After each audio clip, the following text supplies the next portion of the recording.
দিল্লির নেতারা আসে, ভাষণ দেয়, মিথ্যে কথা বলে, চলে যায়, কাজের কাজ কিছু করে না।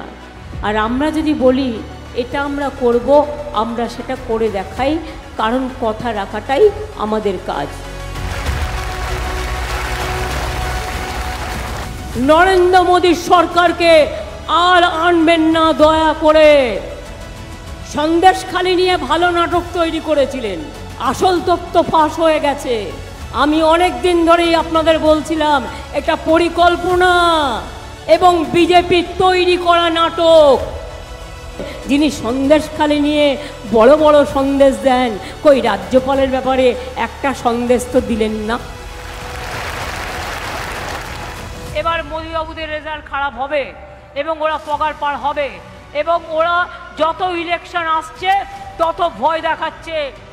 মনে রাখতে হবে, আমরা লড়ব, আমরা করব, ভয় পাবার কোনো কারণ নেই, পিছিয়ে যাবার কোনো কারণ নেই।